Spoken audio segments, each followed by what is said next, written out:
The Garrett Perry Podcast, take 26. I got some filmmakers in studio today. I got, what's your name, Jon? Jon. What's your last name? You should talk right into the microphone Chuby. if you can. I mean Chuby. Chuby? Yeah. Chubby? It's Chuby! It's Chuby! And we got Bradley... Charles. Yeah. In the last credits in the opening, says there's somebody named Bradley Cooper acting. Is that a mistake? I don't know. I haven't seen that. That must be a mistake. Yeah, in the first there's episode? 3 names in the 6th episode. Huh. There's That's somebody, the episode I'm in, so I'm pretty sure yeah. that's a straight up Yeah. mistake. If he is in it, then that's awesome. I don't know how we got him. Yeah. It's amazing. I don't remember him being there when we Yeah, were shooting. he is elusive on set. Yeah, he didn't even show up on camera, but he gave him a credit Yeah, anyway. that's just, it's like a fee he just sends you. If you make a movie, he's in it. Oh, right on. That's awesome. And we got Cori Ramsey in studio too. She was involved in she was the costume designer. Yes, I was. And you're also a city councilor now. I am. And you just informed me that you're on the board of CFUR. I am. How did you end up going to CFIS first? I just read things wrong, I think. Oh, yeah. More or less. This is what Jon does. This I do this. I knew that this was going to happen, so I messaged him 3 times. I'm like, so it's CFIS, right? The one right by your house, right? And he's like, oh yeah, totally. I don't even engage with Jon that often, but I was like, I wonder if it's Seifer. Yeah. It's been busy. Actually, it turns out my brother might be dyslexic, they found out, which is a family thing, which would actually explain It would that. explain a lot about Oh, you. so you're going to be It's dyslexic possible. too. Yeah, it's possible, apparently. We need screenshots of everything from now on. Yeah. We need to not have every radio station be 4 letters and mostly starting with C. Yeah. It's They just all confusing. start with C, Yeah. I'm pretty sure, Yeah. within Canada at least. When they get into the United States, they start starting with W. Yeah. It's WXRI. KTLA, Massachusetts. That's just, why not just have words? Like the I once cool asked, radio. You know what I mean? I don't Yeah. know. Maybe, I guess they do that. I once asked someone what Seifer stands for, and they were like, CFUR. I was like, yeah, but what does it stand for? Like Canadian University Radio? They're like, no. There's only one station that I know that the call letters actually stand for something. That's in Terrace. They have CFNR, and they made it Canada's First Nations radio. But the goat is greatest of all time. Yeah, but that's not the call letters. The call letters, they start with the C there, too. That's just what they're called. It's like calling them the moose or whatever. Oh, yeah. Learn something new. So exciting stuff. Your show just premiered on Telus. Oh, wait, did I say 88.7 CFUR? I got to say that so many times. Now I did. Whew, got that covered with. So your show just premiered on Telus. Mm-hmm. It's also available on YouTube. Is there more episodes available on Telus, or is it just the 6 episodes? Just the 6. We ran out of money. So that's all we got. That's fantastic. So if you have a lot of money and you want more episodes...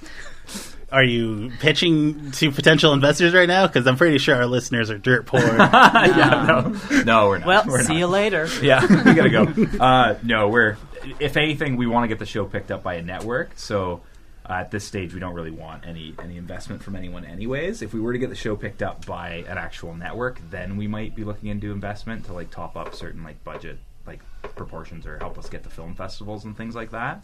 Right. But, would you see a feature film in the future, or is it a television show through and through? This one's definitely a television show the whole way through. So it's formatted. We actually had it written not originally, but we had a version of it that was a film. But we didn't like it as much. It's built to be a TV show. Okay, so this idea has been kicking around for a long time, these characters, Geoff and the Ninja. Oh, yeah. How long? Who created the idea? Was it you, or? Originally, I would say it was Jeremy's idea when we were living in Vancouver in 2005 or 2007, somewhere in there. We were in Vancouver for a little while. We actually filmed a very small portion of an episode when we were living there, but quickly realized that we were not ready to actually do it, and we were in a very, very small apartment, which made the filming super difficult. So we put it on hold for a few years, kind of did our own things, and then came back to it in 2014 with the Sineku competition that CBC was holding nationwide. So that was kind of our big launch point for getting the show going again. And then since then, we've been picked up by Hive and received one of the biggest grants they've actually ever given. Really? How big was the grant? It wasn't. Ours was $50K. Oh, wow. The competition was for $100K, but we ended up kind of negotiating, and we ended up getting about half of that, which is fine. For what we were doing, it worked really well. and we've kind of used that to do the show.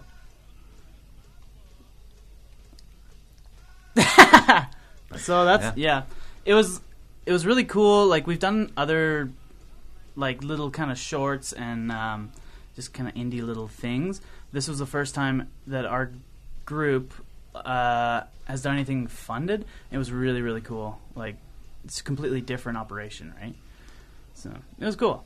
Yeah, everybody got paid for once. Is probably the biggest difference. Still probably the equivalent of what like children make in, like, Middle East and Nike factories. It still wasn't very good money. But nobody got rich. No one got rich, but it was nice to at least be able to pay people something for all the work and, feed them remotely. Nice.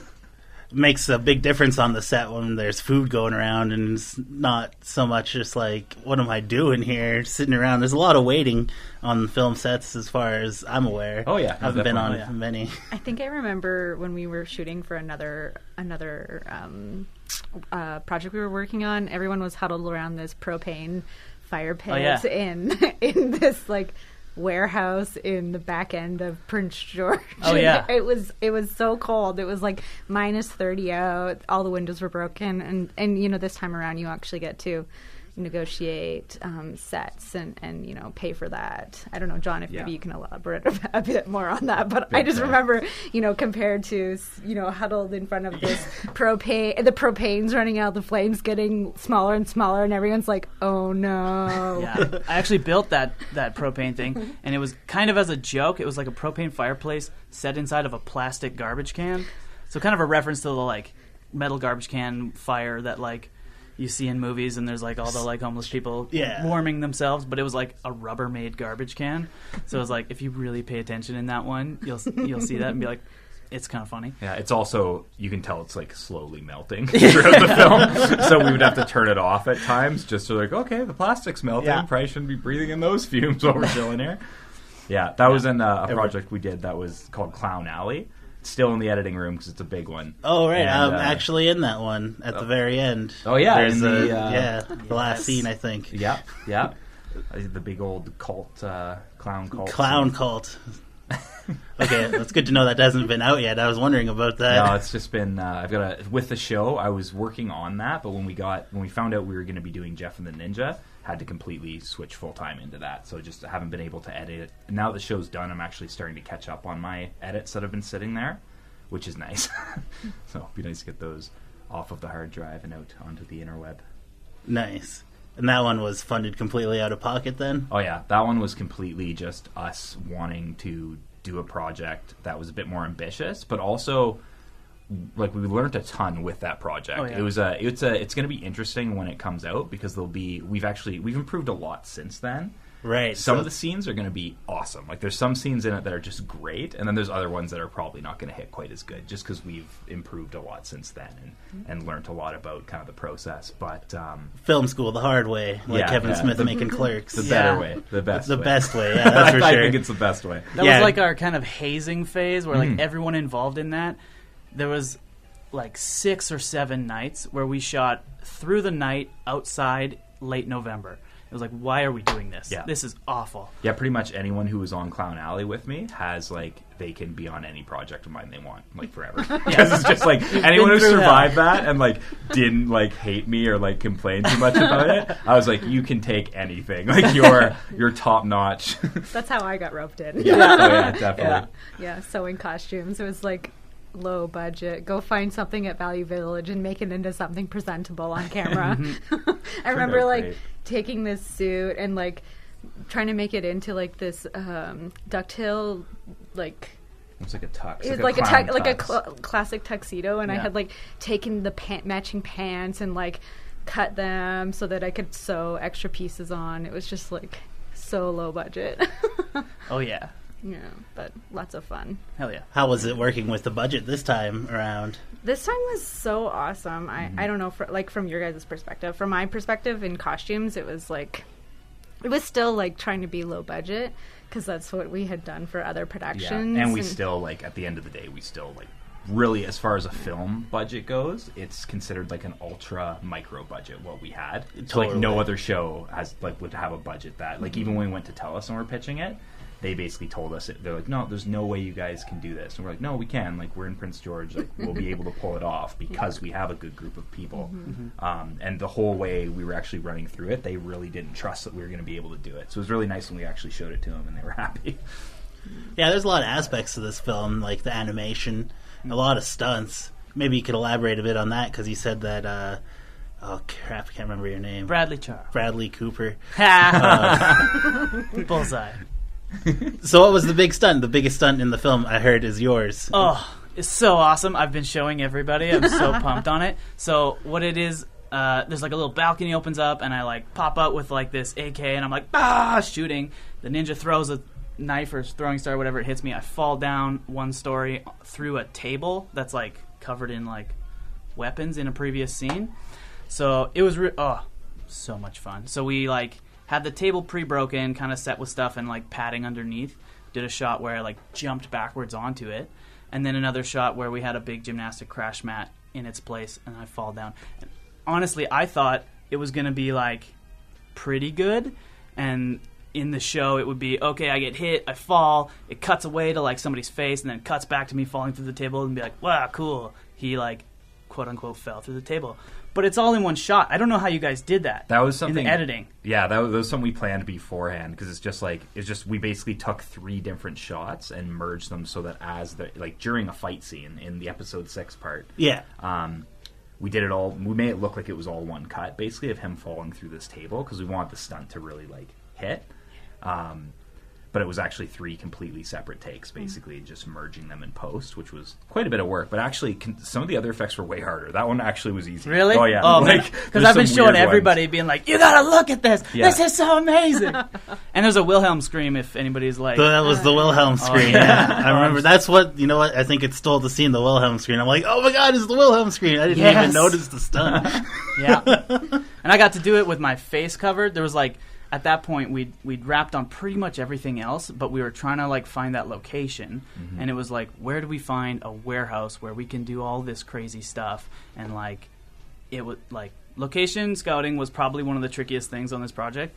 I mean, you know, we have John's house where the main thing was shot. You know, the restaurant, blah blah blah. Carl's blah. Jr. Like, yeah, and like they were great. Some of the other houses, like just people in the community came through and were like, hey, use my house, and that was awesome. But it's like, where do we find a good warehouse? Like, and who has one, and how do you find out who has a warehouse? You know what I mean? Like, it's such a random thing. And then it came together super well, and it was this super perfect spot, but it was like 2 months, 3 months after we'd finished shooting everything else, right? So we'd had a bunch of like extras lined up and like people that were gonna be in, but then it's like 3 months later, you're like, all right, are you ready to go? And they're like, no, I'm out of town now, or I'm busy with this other thing. So I think it was supposed to be somebody else doing that stunt, but I was just like there because I was involved with, you know, building the other things, and like it was like, all right, we'll put a mask on Brad and he'll do it. And you're also the first person that's like, so we need someone to jump. You're like, you're already up there. He's like already up on top of it. Already jumping. He's like, he was going to jump without the mat there. He saved his life as far as you're concerned. Yeah, pretty much. Yeah. Thanks to the PG Gymnastics for letting us use that mat. Yeah, that was awesome. That was awesome. So... you're listening to the Garrett Perry Podcast on 88.7 CFUR. Pre-recorded this episode, so hopefully it goes on air live properly. I don't know yet. Fingers crossed. Oh, yeah. Yeah, so you used Carl's Jr. as a set, and you just, like, photoshopped over it, and it's called Burger Boy. Mm-hmm. And then you had Mark Wheeler as the... Paul.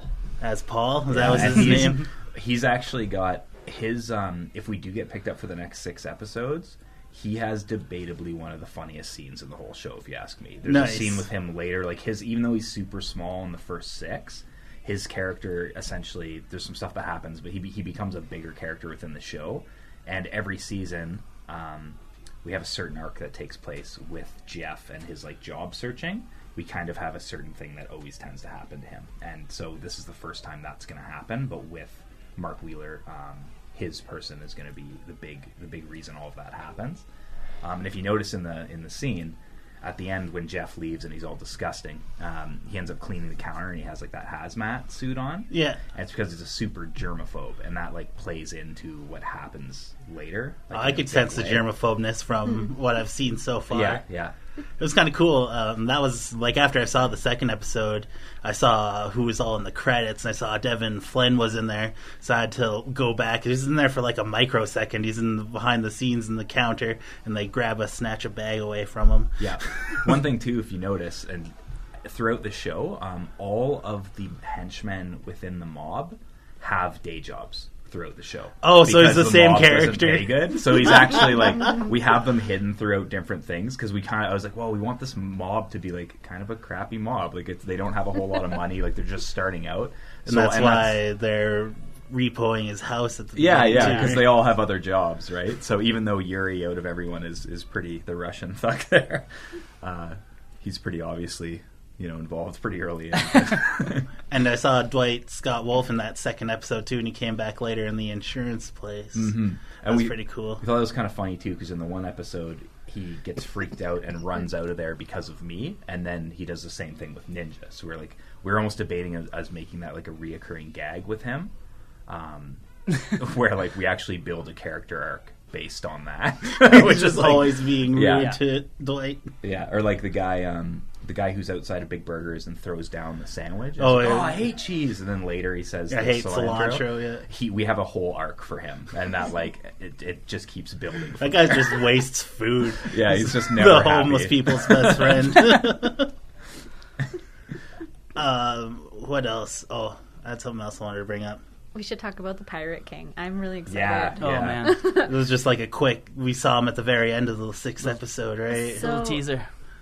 Making that costume for Dom. Dom.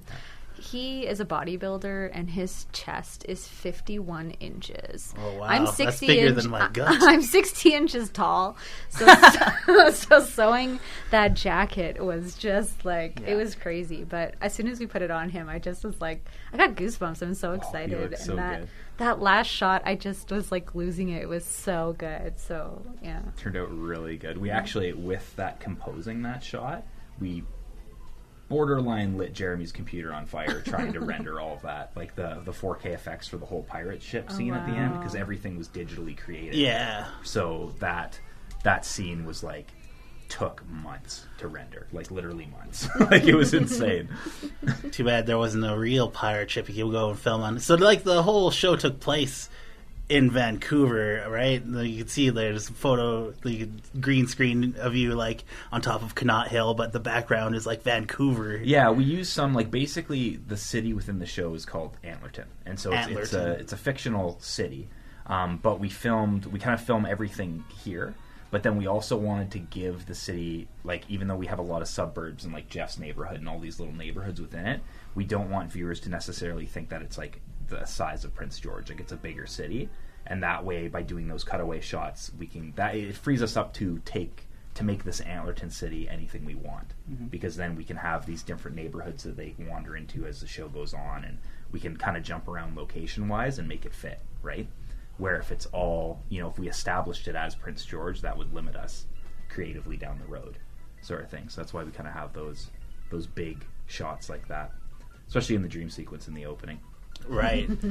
Yeah, it was kind of confusing to me. I'm like, where is this city? And then every time there's a location in Prince George that I recognize, like I think there was one there even like behind Sound Factory, it looks like to me.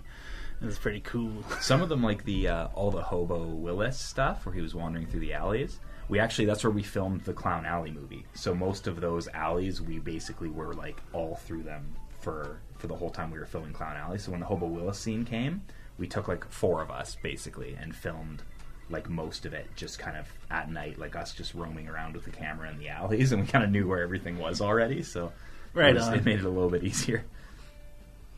And then, you also had Amy Wynn Blanding as the postmistress delivering mail. Yeah, the host lady? She's actually having a concert carrier? tonight, I wanted to mention, too. She's opening up for Flying Machine at the Legion.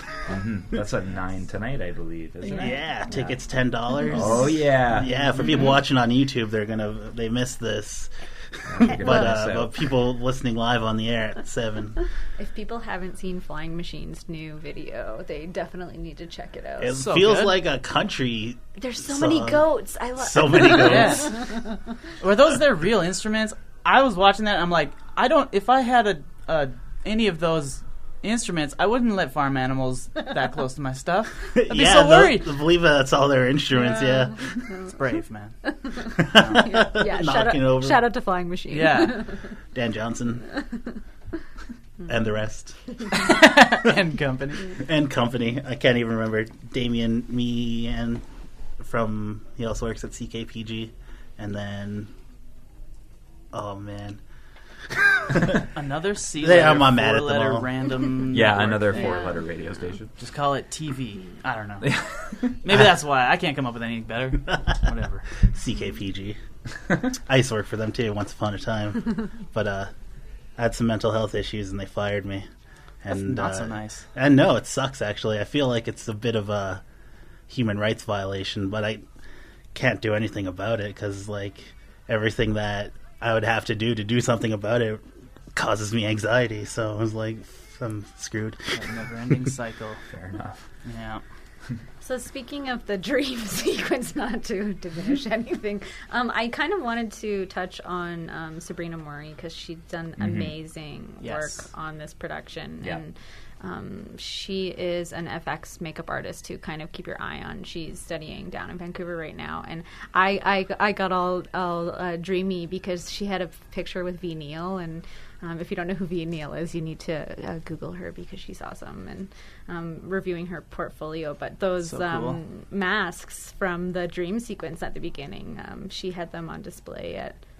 Yeah, I don't know if you want to... Actually, what's kind of funny with those masks is Jeremy made those. It was just because Sabrina was in school at the time. Yeah. And she just really couldn't do it at the time, right? But she did, like, the makeup for it's funny, because she did everything but that. And Jeremy basically used, like, those masks were made out of rubber tubing and They were gnarly. We made it from cabbage. Like you said, it was cabbage Oh my on God. on their faces, and we made a mask out of cabbage. Like it was super messed up.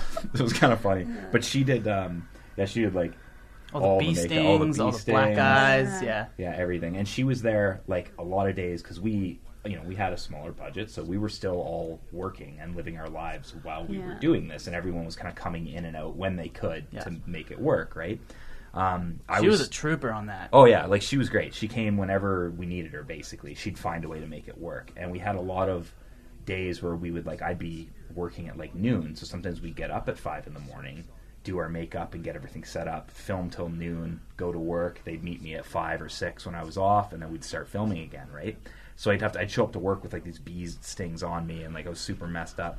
But I remember one morning because we were like not sleeping because of the schedule we were doing. And I came over in the morning, and Sabrina's going through the makeup the first thing, and I come into the room, and she's like, you don't really need anything today. You look terrible, and you that's look kind of horrible. And I was like, oh, good, okay.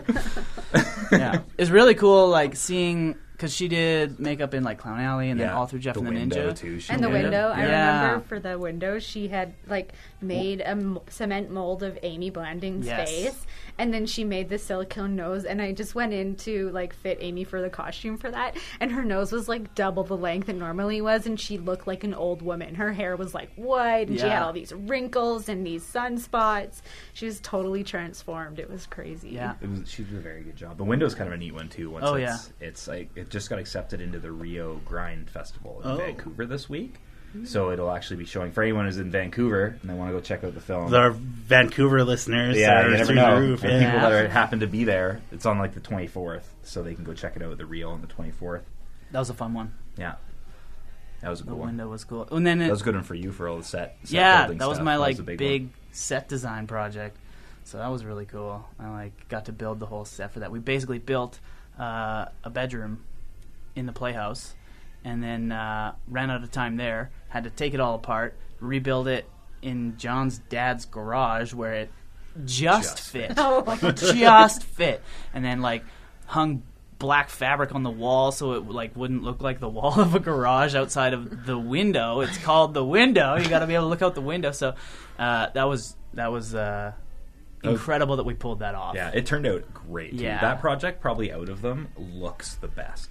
Like, it's like through and through, like, just looks great. The whole I can't wait to see the finish. monster in that one. It works good. We did some crazy stuff though, because with the mask, like, his teeth were so bright. Oh yeah. That digitally, I had my friend Mark, who actually works for Marvel, and he does like visual effects and stuff for like Hollywood movies. So he was helping me to digitally replace the teeth and then his eyes, so we make his eyes actually blink and like they're kind of messed up within the mask. Cool. And so that, because otherwise you could kind of tell it was a mask, so we had to like digitally bump it up a little bit. Yeah, it looks awesome. There was quite a lot of digital effects in the show. Geoff the Ninja, was that anticipated right from the beginning? Big time. And that's kind of Jeremy's. Like, Jeremy isn't here right now just because he's in Kelowna, but he's kind of the other co-creator of the show, director, and plays the ninja. And his specialty is the VFX for sure. So he spent a long time. We kind of knew what we had to do for that. And, like, with the shooting, we had to shoot out of order a lot because of different schedules and stuff. So we had everything, like, shot listed and how we were going to, like, make these scenes mix so it would kind of come together the way it did. And the VFX took a long time just because we had so many within the show, like all the anime punches and the gunfight at the end. Like, we had lots. Did of he little do things. the animation too then? Actually, the animation was we each drew parts of it. So like the first opening animation, I drew most of that one, and then me and Jeremy would kind of draw them up and go through them together. Kale Toes actually helped a little bit as well with some of the drawings for these storyboards. And then once we had it all storyboarded, we sent it off to an animator that we found. And what's kind of crazy with the animation is when we were searching for an animator, we basically were going through to Telus because we're having a lot of trouble finding an animator, and like we've never animated before. So like we need help with this. Like, this is kind of our budget. This is our timeline. Like, can we find someone that can do us?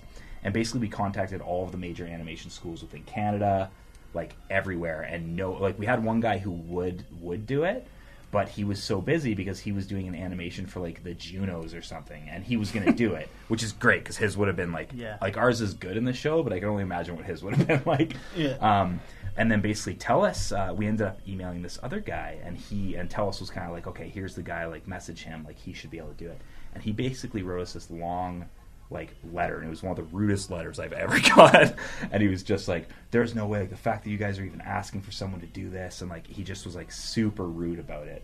And we were like, all right, well, we're obviously not gonna ask you to do it then. And then we ended up finding a guy through a connection in the Philippines, and he did it incredibly, and it was so much easier, and our like work method with them was great. And they basically, if you look at the storyboards we have, it's almost funny to see our storyboards and how close they are to the actual animation. Like, he did such a great job, and he did it like half the time, was super stoked about it, like just did a great job. And it was kind of funny because we could not get an animator in all of North America, like couldn't find someone. Crazy. So it was like this crazy, it was one of the biggest hurdles we had to jump. Yeah. And it was kind of coming close to the deadline, so we were like, oh, we're hooped, like we're gonna have to we were gonna figure out another way to do it, but we just came through kind of at the end, so we got very lucky. Yeah, you were stressing hard animators. about that. Yeah. I remember that right at the end. It was like, is this going to happen? Yeah, oh, we were God. super worried about it. It was probably one of the more stressful things. And it that turned we out did. awesome. Yeah, it turned out great. It was super happy with it. Being involved in costumes, I'm kind of like siloed off from everything. I'm just kind of like, working before everyone's going into the set to do all the work. So I didn't really know about a lot of the ongoing. So sitting in the theater and in the premiere and seeing that, I was just like blown away. It was so amazing to see. It's a good opening too. Yeah. Like, I really like that. Yeah, and the storytelling. Maybe you can go into a bit of the storytelling, because I think that it's such a treasure to have local storytellers in Prince George telling these really great stories, and I think we're going to just see a lot more from Picaroon going forward. So. One thing too that I've always, with writing, like at the end of the day with anything, story's king. Always is. You can have amazing effects, amazing, camera work, and it doesn't matter if your story's not good. Story and then acting. Acting's the next big one. If your acting's solid, it really carries it through. And one thing that I've learned, even just through the last, through a long time of me kind of working on those things, is just how important it is to be able to have like a collaborative group of people that can rip your ideas apart, and you can like have your ideas ripped apart without being judgmental. And some people can take, like, a good idea is a good idea, a bad idea is a bad idea. But sometimes you can take a bad idea and you can get something really incredible out of it. Yeah. And there's always those different chemistries. Like, me and Jeremy have a really good chemistry with our ideas for comedy. We've always had, like, really good chemistry that way. And so bringing in, like, the mafia montage at the beginning of episode 6 was Brad's idea. And we kind of took that because we had something there before and it wasn't really working. And Brad's like, oh, I got an idea. Let me write up a thing. Yeah. And so he wrote up this thing, and it was great. And then we kind of went and, like, through everyone working together and, like, redrafting and taking your time with the scripts, you can really make sure those story elements hit. Yeah. And another big thing that I always like to really do, and I find super important, is all the subtext. So, like, in the Geoff and the Ninja, even though it's a comedy, there's a lot of opportunity, I think, with the characters to like get hints of more serious stuff in there. Like, we have a whole big arc for Hobo Willis, and there's a lot of little subtle arcs within the first 6 that if we do get picked up, you'll see bigger payoffs down the road because we've planned it all out. Like, there's little things in there that seem very small, but there's big reasons for a lot of those decisions.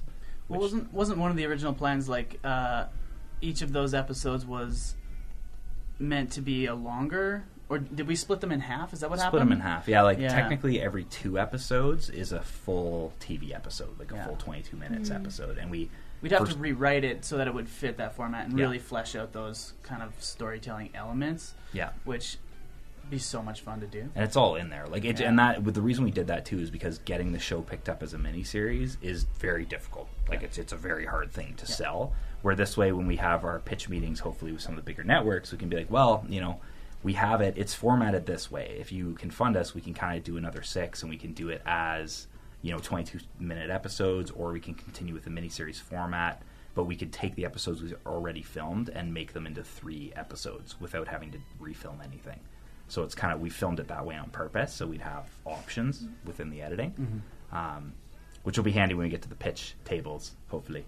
Fingers crossed. Yeah. It's only been a few days since it's been public to the world. Yeah, it hasn't been too long. It's going good so far, too. Getting pretty good feedback on it, which is nice. You're listening to the Garrett Perry Podcast, 88.7 CFUR. We got Geoff Chuby. It's Chuby. His real name's Jon Chuby. Bradley Charles. And Cori Ramsey in studio today. So excited. It's crazy. Did you do much coverage on the radio when you were running for city council? Oh yeah, it was pretty crazy. I was going to events in the evening. I would go to like 4 or 5 events a day, and around my work schedule I would go to a breakfast event from 7 until 8:30, go to work, go to something on my lunch, get home, go to another event, possibly go to an event after that, and then I would get home and do like an hour and a half of email correspondence. So oh wow, I was like, this is the first going to bed at like 12:30, waking up at 5:30, which I don't mind. I'm like a night owl and an early riser, but it was a lot, and it's paid off. I'm having so much fun. I really love sitting on council. I haven't really done much yet, but you're pretty young for running on council, I'm told. I don't know anything about the world. Because Kyle Sampson also got elected into council, and they're like, 2 millennials in Prince George. Oh, yeah, they said Prince George Council is 25% millennial. So 25%. I think it is a good thing. Yeah, it's a good thing. Yeah, it was fun because for my mom, because my brother ran in Terrace as well, and both of us were elected on the same night. Nice. Wow. Yeah. And you didn't have any signs. You didn't do some of the traditional... I did signs. Oh, you did? Yeah, okay. I did. I got them from Vistaprint. And then halfway through the campaign, I ended up getting a donation for some bigger signs as well, which was nice. Oh, right on. But I was kind of very strategic in it because I knew it was going to be super cold at the end of the election, and I didn't want to have to take down signs in the snow. So I was like, maybe I'll just make them as small as possible. and then I got a big donation, so we ended up getting 10 huge signs, but... and then me and my campaign manager ended up having to take them all down at it was like 10:30 at night. It was so cold, so I ended up having to take them down in the cold anyway. But no, do you still have the signs? Are they like, did you like have them in your room and you just like look at them every now and then? Yeah, they're all plastered above they're plastered above my bed. I have a shrine to myself in my room too. Mine's made That's fine. Just ready to go for 2022, eh? My roommate hasn't seen the shed yet. No, I'm just kidding. Just walks in. There's like a thousand mugs with my. No, I'm just kidding. I have them saved. So for the next election, I don't know what the rules are, but I'll figure that. I'm sure you can recycle. Yeah, I think a lot of people reuse their signs, so it is an investment. And Susan Scott was looking pretty young on her signs. No, hey, she is a wonderful human being, and she is very young. She definitely reused some signs, though. I remember seeing them from the last election. I'm like, that's the exact same, which is smart. Yeah, that's great. For a fact, she doesn't own that sweater anymore. Bought it at the Salvation Army. Yeah. Oh man. Cool. Yeah. Jeff and the Ninja. Watch it. Yeah. If you want to check it out, I guess the biggest thing too for us, so for getting the show to continue, we essentially need viewership. When we go into our pitch meetings, we're going to have to prove to networks like Netflix and Adult Swim that we already have an audience. And so the only way to do that is essentially to get people on our Facebook page and actually watching the videos. If you want to just leave it on repeat while you're cooking, that'd be great. Yeah, I do that when I watch The Office on repeat when I just live at home. I can switch over. Yeah, you just listen to it, right? I know some people that leave their TV on for their dogs and stuff like that. Dogs love it. If you're listening right now and you do that, Jeff and the Ninja for dogs. Where would be the best place to watch it then? We actually have a dog translator, so we've got a separate version. Oh, that's like a commentary track, but it's just all... Oh, that makes sense. Ninja sounds are always growling. Yeah. No, it's on Facebook, works, but YouTube, the YouTube episodes are the most kind of seamless way to watch it. So you can... If you want, is there like a playlist? Yeah, it does. It's been a little janky. Like, sometimes it plays perfectly to the next episode. Other times you have to kind of back up and then search for episode 2 type thing. Yeah, well, I mean, at the end, you could click on it, but then you have to be there, right? Yeah. Physically watching it. But if you have it on a playlist, you could just let it play forever. Somebody make us a playlist. Yeah. We need a playlist. Is there like a YouTube expert out there? How do I internet? How do we do it? I think more than getting your dog to watch it, you should also watch it as well. Viewership, because it is really funny, and there's a lot of local artists, local actors in there. I'm sure you'll recognize somebody. I'd hope that you'd recognize somebody. You might notice Professor Dr. Tracy Somerville. There's a couple others as well. Yeah, and we want to keep it as a local thing. Like, even if the show, it's one of the things, like, if we get to the negotiating table on doing the next 6. Pretty much we plan to do it here. Like, it's a show we want to keep local, and we don't necessarily want to get like different actors or get bigger actors. Some networks will kind of force you to do that. So we'll see when we get there. Actually, maybe you could get Bradley Cooper. We had the guy who plays apparently Darren. He's in episode 6. So I still haven't seen him. Maybe he's the guy who kind of looks like the ninja. Oh, in the background, the mask. That makes sense. It's definitely not Jeremy's younger brother. No, it's Bradley Cooper.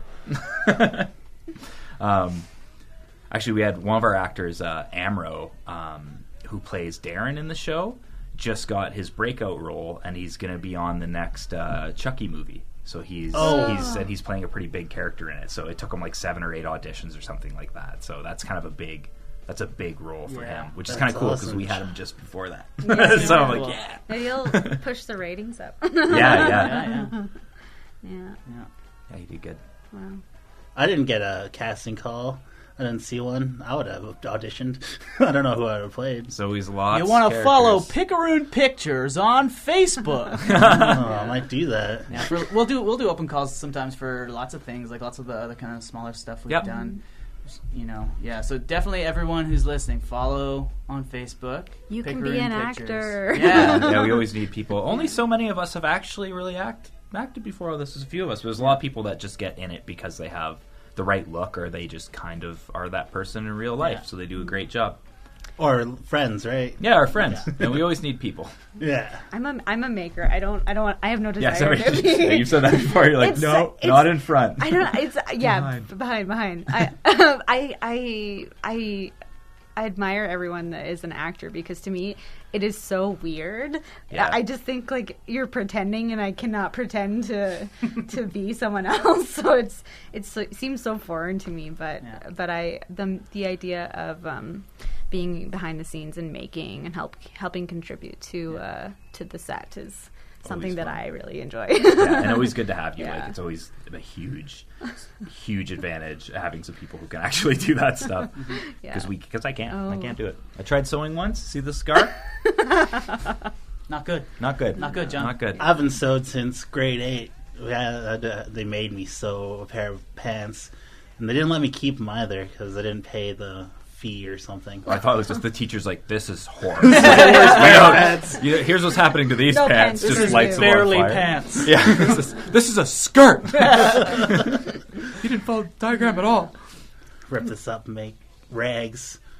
My mom gave me a sewing machine for Christmas like a couple years back, and I remember like sewing these puppet theaters for my nieces and nephews on it, and then it just kind of sat in my closet for such a long time. And I can't remember what it was, but I think Amy was like, "Can you hem my pants? Can you hem this? Can you sew this?" And I just started fixing things for people on my sewing machine, and then I think for the Prince George Library fundraiser last year, one of my friends was like, "Hey, we should make evening gowns."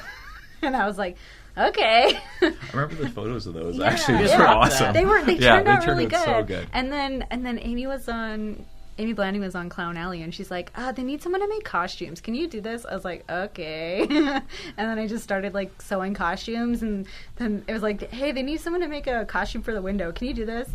Amy would just come home and be like, "Hey, I signed you up for this." And I was like, "Oh, okay." And then it was Geoff and the Ninja. And, yeah. Even though it's kind of interesting because Geoff and the Ninja didn't have a ton of costumes, but the ones we had were like the Pirate King one was crazy. Oh, I remember like making the hat out of like a cereal box and this like weird fake pleather that I got from like the discount bin at Fabricland. But it was like, and then even Bradley's costume too was like this cool leather vest and like these two belts that were connected to make it look like it was like a sword holder or something like that. I can't remember. Yeah. I think the best looking costumes that were in repeated scenes were the police officer ones. Yeah, they turned out really good. I had to and Matt's been typecast ever since. So. Yeah, Matt Russell. Oh yeah, police. His UPS. And then he's his UPS guy. Legally I've got a package. Anybody informed? Poor Matt. But they look so good, and I just remember like hand stitching these yellow like ribbons down the pants, and it took like hours, like because I couldn't like use the sewing machine to sew them on because it was like I didn't make the pants from scratch. They were just like military style pants that I got from Value Village, and they just happened to match for both Matt and Haley, and so I spent like 4 hours sewing these ribbons down the side of these pants, watching like Gilmore Girls or something. Yeah, and even like because you made the custom because we made antlerfin. Oh yeah, badges. The custom badges too. Because we got that made at the Maker Lab. There's Did they do that? There was a graphic designer that I work with, and he volunteered some time to make those. Yeah, and then I ended up getting them made into like iron-on prints, and then I ended up like sewing around the edges of them to make them look like badges. And I like grew up in Cadet, so I know what badges look like. And they ended up turning out like so good. And the final scene, I was like, those look like actual police costumes when they were on the screen. So those were kind of my favorites. I got to run to work. Bye, guys. This has been awesome. Bradley Cooper, everybody. Signing out. Great to have you. Yep. Thought he'd never leave. Oh my god. Jeez, now we can talk. Now we can get serious. So he's not coming back on the show. I just want to get that out. Yeah, he's been fired. Yeah, he doesn't know yet. Gonna find I'm out. hoping he'll listen to it later. Oh, Catherine Hansen. Oh yeah, there we go. She comes out. Yeah. No, there's a lot of trying to think of some of the funnier things we had happen. I think the powder in the top of the BX, that one was. Was it a mess to clean up, or? It actually, you know what? It wasn't too bad. Like, we had a little bit in there. The BX pub was a hard shoot in a way because in that one, we didn't have it. We thought Jeremy almost had a heart attack during that scene.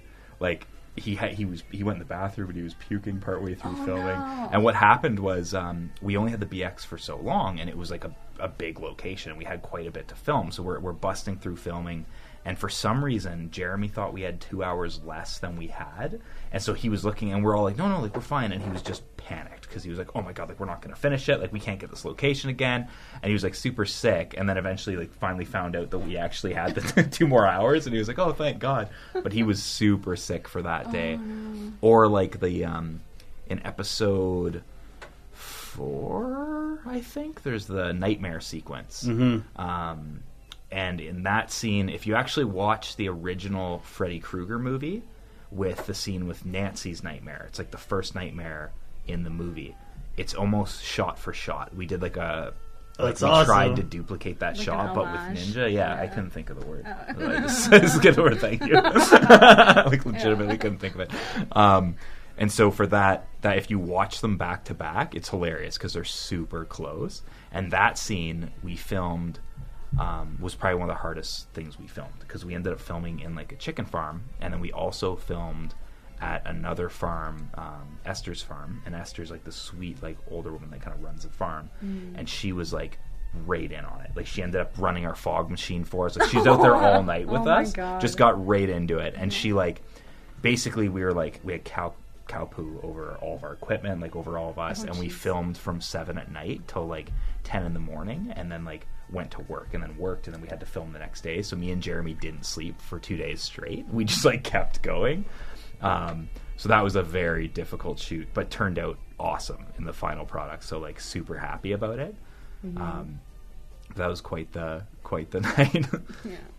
I don't know, maybe you can talk a little bit about being a director, but as someone like who's kind of, you know, under your like umbrella of filmmaking, it's been such a great experience, because for me, you know, I think that's something unique to Prince George, is that you don't, like, we have a film production company, and you know, you bring in all of these people, everyone gets along so well, and there's like this camaraderie, and it's like, oh, we have to be up until like 2 or 3 in the morning, but you know, everyone's in it together. And it's like Clown Alley, they're like, oh, we need this costume fixed, and it's like I'm driving into like the middle of nowhere at 3 in the morning, bringing like coffee with me, because I know like everyone has been out there for hours. So I don't know, maybe. Yeah, just kind of on that stuff. Like it's kind of interesting because like we have, I don't know, I used to, when I was younger, I actually was acting in Vancouver, and I was in a movie, I was in The Fringe, I was in Smallville, I was in a couple like very small, like no line type roles. And one thing I really didn't like with the industry is just how rude people can be within the industry, and just like how there's a big hierarchy to everything, and people don't, like, they're not super, like, there's a lot of stuff that goes on. It's a very high stress environment. And one of the directors that I ended up working with, I really liked, because he would always, like, at the end of the day, for me, like, this isn't where I make all my money. Like, I have a normal job, I like do that, and so like for me, this is supposed to be fun, and I'm okay if there's sacrifices that are made that maybe hurt the quality a little bit, but I'm not okay if people are upset, or if people are being like feeling like they're not able to contribute, or there's that hierarchy where, like, you know, someone's like, oh, well, you know, I'm the director, you have to, I don't know, I think what makes a film good, and part of the reason why a lot of our things have turned out really well, is because we have a good group of people that are able to speak and like put their input in. Like, everyone's, you know, even though I'm directing it, there's a little piece of a lot of people that gets left on the shows and on a true collaborative. And that's the thing I really like about it. Like, even filming, like, I could not do any of this without other people. Like, there's no way at all. There's no way it would be possible. You can't set up a camera and film yourself and do your audio. Like, there's no way to do it. So you need to have people, and you want them to be, you know, happy and able to enjoy it. And like, people always ask, like, oh, like, you know, is it hard to be a director in a way? Like, it's kind of a unique thing. But really, directing is just answering questions. That's all you do. You just have to make decisions and just answer questions. You don't even necessarily always have to know what the right answer is, but filmmaking is constantly problem solving, because you'll have, okay, we need to change this light, or we don't have the stuff. Okay, we're going to duct tape a bed sheet to that, and we're going to get a pair of rollerblades, and then we're going to get a guy to strap those on, and he's going to carry the baby in a blanket, and then we're going to make that look like it's the inside of the stroller. Like, there's all kinds of weird stuff you end up doing, and sometimes people will come up with these random ideas to make a scene work. And like a lot of the directing part of it is you just have to be open to that. And I think also making sure that you do the prep work like before you're on set. Yeah, and you make it sound like it's like because we're local we do that, but I went to the Stratford Festival this past summer, and there's something to be said about ingenuity and filmmaking going hand in hand, because the Stratford Festival is Canada's the largest repertory theater in North America, and I got to tour their costume warehouse, and they're like, oh, and this is a corn stalk that we used for Peter and the Wolf, and it is made out of bubble wrap. Or they had like these trees that they had made, and it was cardboard, these cardboard rounds, and they had just put painter tape over it and just ripped and torn and kept layering it and then painted it brown. Nice. And it was like, there's this ingenuity that goes with filmmaking. I think that's why I'm so appreciative of it. And so it's not just, I don't think it's something to do, like, yes, we are a local company and it is so fun, but I think that there's something to be said about that. Big time. There's actually a website, if anyone's ever bored, called, can you swear on this at all? No, we're live. No, I'm not going to do the work yet. Yeah, okay, so it's called Poopy Rigs, but the swear version of that. And basically what it is it's where people will take pictures of like really janky setups on film sets, and some of them are like Hollywood film sets, and so they'll take a picture of like how they did something, and some of them are hilarious because it'll be like a guy who's like in a bungee suit, like upside down hanging over, like there's just the weirdest things where it's all the way through. People are constantly rigging things up. I saw at the Stratford Fest, we went and saw The Tempest with Martha Henry, who's like this incredible Shakespearean actor. She's been in the industry for like 60 years, and they're like pointing at these planets that they had made, and they're like, yeah, those were dollar store wine glasses, and then we turned them upside down, pulled the bottoms off, and melted them to these two salad bowls, and then melted those together to make it look like a sun. It was just like just janky stuff. Yeah. You're listening to the Garrett Perry Podcast, 88.7 CFUR. We got everybody's leaving us. We got Geoff, Chubby. It's Chuby. It's Chuby. And Cori Ramsey. Bradley Cooper left. Bradley Charles. Yeah, I wonder, does it actually say Bradley Cooper? It did, I'm pretty sure, on episode 6. I'll have to talk to Jerry about that, because that's pretty funny. I don't know, like, I also don't know how that would have gotten through, because we have to submit everything and they review everything. So, like, I feel like they'd know that we didn't have him in the show. Yeah. Where's episode 6? We couldn't afford him. We actually tried to get Eugene Levy for when we were initially trying to do the first whole season. Yeah. Because we have a role that he would be incredible for, and he legitimately was, like, interested in it. We just couldn't afford it. Like, wow. So if we get the show picked up and we have enough, we're totally going to go back after him, because there's this wizard character that's from Ninja's realm. And he's, like, super funny in the next 6. Like, he's like, a really funny guy. Oh, my God, it does say Bradley Cooper. Oh. Oh, my God. I have to point that out to Jeremy. That's amazing. Good find. I don't know how we didn't see that. I don't know. I saw it right away. I'm like, oh, my God, they got Bradley Cooper? I guess Bradley Charles is changing his name legally, so that you don't have to. Yeah, we'll have to fix that. I guess name change. That's so funny. Good find. You really a keen eye. Eye watching. I mean, I used to watch TV for a living, so I'm pretty good at it. Yeah. I was gonna say, I didn't even see that. I've been looking at it for months. Wait, Bradley's last name isn't Cooper? No. I'm like, oh man, I keep calling the wrong guy. We only got a couple minutes left. I guess we should start wrapping down. Mm-hmm. Crazy experience, man. So Story Hive, they're having they have like a bunch of grants going out for Aboriginal filmmakers this year. Mm-hmm. For just Alberta and Canada, they have $20,000 grants going out. Yeah. And that's coming up. The deadline's coming up soon. Yeah. I wanted to apply for that, but I don't really have a project. Oh, no? I don't know how to pitch like a documentary project properly. And the only other project I have where I have a script for,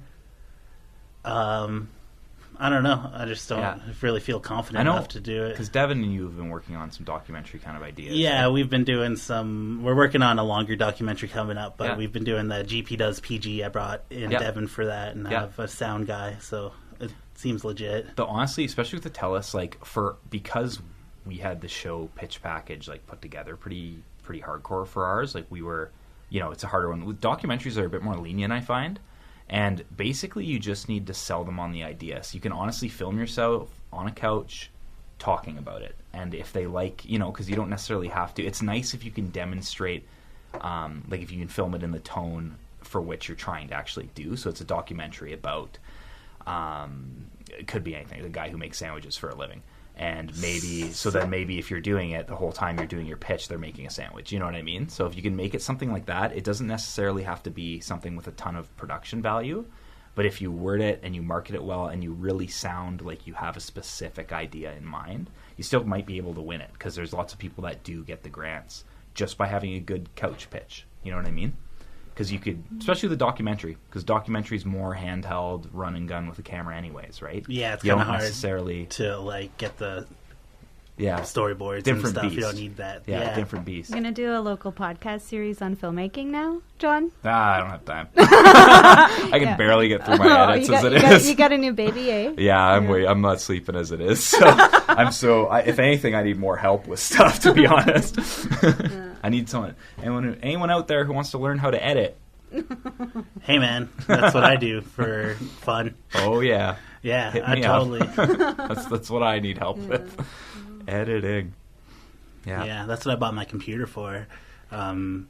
I wanted to start editing HD videos, and I was doing it with a laptop. My laptop couldn't handle it, so I got an iMac like this one here at home now, and it's just been a dream to edit with. It's just like in real time. It's just like, oh my god, I can see what I'm doing. What do you use to edit? Adobe Premiere Pro. That's my go-to. I also have Final Cut on there, but I don't like it as much. Just different keys and stuff. It's just like it's the same crap. Yeah, no, and I'm just more personal preference. I'm more familiar with Adobe Premiere Pro and stuff, and same here.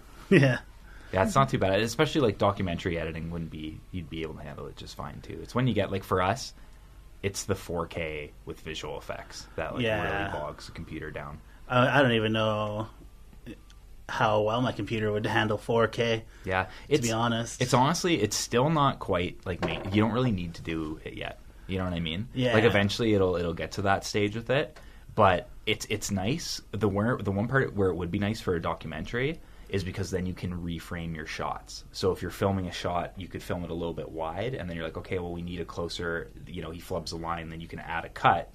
Zoom it in by up to 4, almost 200% without losing any quality. Wow. And so you can actually like cut in on the subject or cut out. It depends how it's initially getting released too. If it is getting released in just regular HD, that would be absolutely perfect for sure. Yeah, because then you can and most of the time, like even with our show, like we have it 4K on YouTube and on the Telus Optic, but we also had 1080p versions that are out. You know what I mean? So and towards when we first did the funding, they wanted it to be in 4K, and that was actually a big decision for us, like for how to do that with the camera gear we have and kind of like renting gear and all that stuff. And then halfway through, they're like, oh yeah, it only needs to be in 1080p, and we could have done things way cheaper if we would have done that. But at the same time, like we're like, no, like we're glad it's in 4K, just in case we do get picked up by a bigger network. It'll probably be a benefit, right? But even in the bigger networks, when they get released, it's only HD now. It's not 4K yet. Yeah, no, it won't be for a while, I don't think. It's not. And honestly, snap, we're out of time. Oh. GP Does PG podcast, 88.7 CFUR. Sorry to cut you off mid-sentence. Cut. Perfect.